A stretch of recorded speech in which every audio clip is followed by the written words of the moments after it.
5.7, applying the fundamental theorem of algebra. How many solutions do these equations have? I gotta finish writing this one. 27 equals. Okay.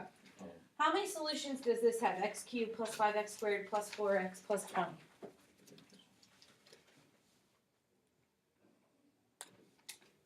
How many?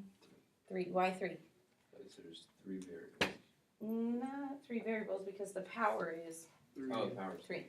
The power tells me how many solutions. So this has 3 solutions, okay? Doesn't mean that they're all real solutions. It just means that it has 3 solutions, okay? How many solutions does this function have? 4. 4. It has 4 solutions, okay? Which, once again, the solutions do not have to be real solutions to be a solution. You can have imaginary solutions. So I look at the powers, the degree, they tell me how many possible solutions I have, how many real possible solutions I have, okay?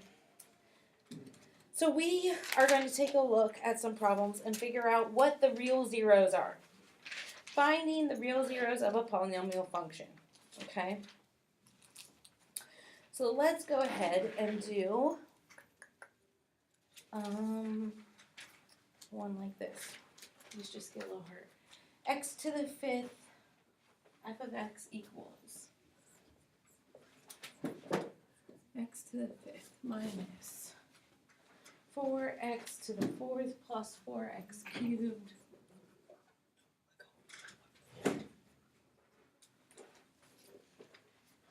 plus 10x squared minus 13x,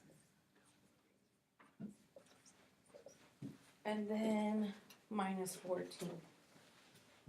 Okay? I want to find all the zeros of this function. Okay?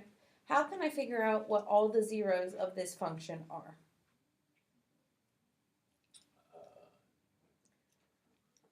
You would do kind of the same thing we did yesterday? Yes, kind of the same thing we did yesterday. First, we want to find, if we want to find all the zeros, that means I can have real zeros and I can have imaginary numbers or something we call rational zeros. Okay, rational zeros are when you have the square roots. Okay, so what we're going to do is we're going to break this problem down as far as we can first by finding the real zeros, the real numbers. So I take 14 over 1, right? Yes. So that means my options are plus or minus 1, plus or minus 2, plus or minus 7, and plus or minus 14, correct? Mm-hmm. Okay, and I use some synthetic division. 1, negative 4, 4, 10, negative 13, negative 14. And I break this down. What number do you want to start with? 1. You want to try 1?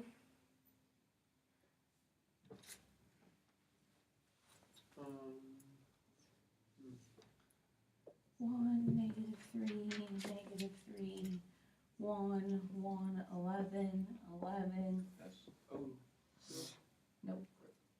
let's try. Let's try negative 1. Yeah. Negative 1, negative 5, 5, 9, negative 9, 1, negative 1, negative 14, 14, 0. That takes me down to a 4, yes? Mm-hmm. Now, let me tell you a secret. This can repeat. Okay, remember we can have repeating zeros. So let's try negative 1 again. Bless you. I didn't know they could repeat. They can repeat. I think You they can always did. repeat because you can factor things out to say x plus 2 times x plus 2, right? Yes, That's what this is. I would assume. So it would be x plus 1, x plus 1. Negative 6. 6 and 9 is what? 15? Yes. Negative 15 gives me negative 14. That gives me 14. That gives me 0. This is now down to, 3. Cube. yeah, 4th cubed. So we got to do it again, right? So if it's 5, you have to do it 3 times? Yes. Okay. What number you want to try now? Like, negative 1 potentially work. It could potentially work. A lot of times you're not going to see it 3 times. Then try guess you could try one, We did try one in the first time and it didn't work at all. then two. Okay, let's try two. Wait, so if it doesn't work in the first one? It won't work anytime. Okay, that makes Okay. nice. 1 times 2 is 2, -4, -8. What's 15 and -8? 7? Yes. 7 and 2 is 14. beautiful. Okay, so now we have this. I'm going to change all this back into x's, okay? This is x plus 1, right? Mm-hmm. This is x plus 1. Are you supposed to keep getting 14s over 14s over 14s? It just happens to work out that way. It doesn't mean that it's going to be that way every time. X minus 2. And then this changes into what?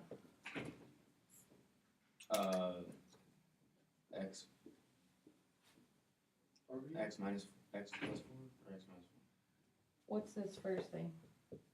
1. So It's down to what power now? 3 oh, x squared. x squared.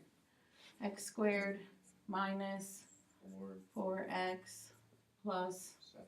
7. Now we have to factor that. Can something multiply to give me 7 and add to give me -4? No, so what do you have to use? Quadratic. Quadratic. Opposite of b, plus or minus the square root of b squared minus 4ac all over 2a. 4 plus or minus the square root of 16. What's 4 times 7? 28. So I have -28 over 2. What's 16 minus 28? -12. Now, if I have a negative inside of a radical, what does that mean I have to do? You do have imaginary, okay? So, I need to change this to say 4 plus or minus, and 12 breaks down into 4 and 3, right? Yes. And 4 breaks down into, 2 and 2. so I can take out a 2i radical 3 over 2. Remember that? I have a question. What, Drew? Shouldn't we take the 2 out, like from the bottom? Not yet. We're going to reduce it in a minute. Okay, so I got all of that. Now, what's 4 over 2 reduced down to? 2. 2. So I get 2 plus or minus, and what's 2i over 2 reduced down to? I radical 3. Now, it said find all my zeros. My zeros are as follows. -1, -1. 2, 2 plus I radical 3, and 2 minus I radical 3. When it says find all the zeros, you have to find as many power that there is. So is this much longer than like is this lesson longer than the rest of the lessons, or like? No, it's just instead of only finding the real zeros, we're now finding all of them. So it's the same thing as yesterday, except for we're finding all of the zeros. When is our quiz gonna be for like this section? I think I have it next. I can't remember. I don't know that I scheduled it yet. Because next week is ACSI, so we can't quiz on Monday or Tuesday. Okay. And this is only section 5-6 or 5-7, right? We're gonna finish 5-7 probably. We'll do 5-7 again on Monday, and then we'll do 5-8 on Tuesday and Wednesday. So probably Thursday. Okay. Let's talk about writing a polynomial function when they give you the coefficients. Okay, so they say write a polynomial function f of least degrees that has the rational coefficients, a leading coefficient of 1, and 3 and 2 plus radical 5 as zeros. Okay, so they said 3 and 2 plus radical 5 are zeros. And they want us to find the equation, okay? Now, here's the trick to this. Anytime you are working with a radical, listen very closely. Anytime you are working with a radical or with an imaginary number, a radical or an imaginary number, You have to understand that when they list this as a 0, there's another 0 here they didn't give you. Oh, the negative? They didn't give me the minus radical 5. So technically, my zeros are 3, 2 plus 5, and 2 minus radical 5. Okay? They don't give it to you. You have to know that they go hand in hand together. Now, that means that I'm taking each of these and setting them up. I'm going to say x minus 3. Yes, x minus 3. This one changes to this. And this is how you're going to have to write it, or else it will get complicated. You're going to say bracket x minus, and then parentheses, 2 plus radical 5. That's this 0. Okay, this is this one. This is this one. And then you have one more of x plus, right? Actually, it's not plus. It's always going to be minus right here. X minus, and then parentheses, 2 minus radical 5. Okay? And this is this one right here. We always put a minus here because we're not changing these signs. That minus will change those signs. Okay? From there, we just bring this x minus 3 down until the end. We're not going to worry about that. First, we're going to worry about what's on the insides here. Okay, when you FOIL something, when you have x plus 2 and you have x minus 6, how do you FOIL that? You do the first part. You do this times this, this times this, this times this, this times this, right? Okay, when it's in brackets, I can do this segment times this segment, okay? And I can work it that way. So I can say, so I can group this and change this around to how I need this to work, okay? If I change this around, I'm going to have an easier time doing math, meaning this. I want us to take this and rewrite it to say parentheses x minus 2. Bring that 2 over with this. And then it will say plus radical 5. And I want us to do the same thing over here. I want it to say x minus 2 minus radical 5. If I group it that way, when I FOIL, it's going to make things cancel out easier. Does that make sense? Okay, if you group it that way, it's going to make it easier in the long run. Meaning I do this. Now, I simply FOIL.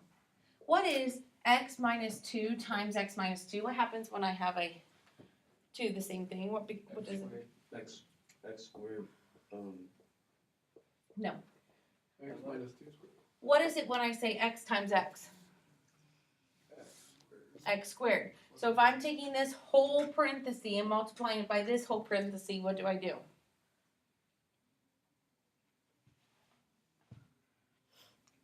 X times x is x squared, right, when I FOIL.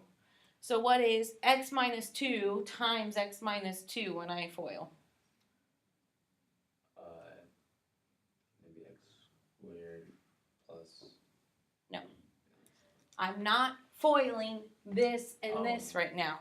I'm literally, let's say that this said that this whole unit here was y and y. When I multiply those together, what do I get?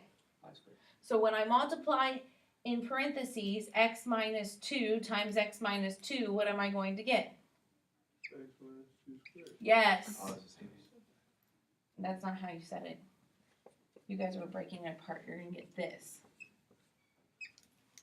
Oh. Okay. Now, what happens when I multiply x minus 2 times negative radical 5 and positive radical 5 times x minus 2? What do you think is going to happen with those? They're going to cancel. So do I need to do that work? No. So I can skip straight here. What is positive radical 5 times negative radical 5?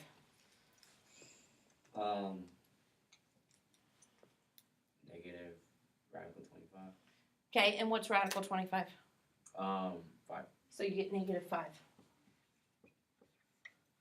Okay? Now I have to break down that x minus 2 squared in the brackets.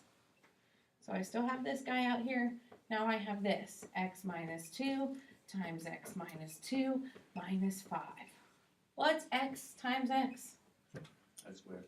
What is x times negative 2? Negative 2x. And once again, I have another negative 2x. So negative 2x and negative 2x is 0. Well, are you subtracting or you adding? negative 2x plus negative Oh, 2x. negative. Negative 4x, right?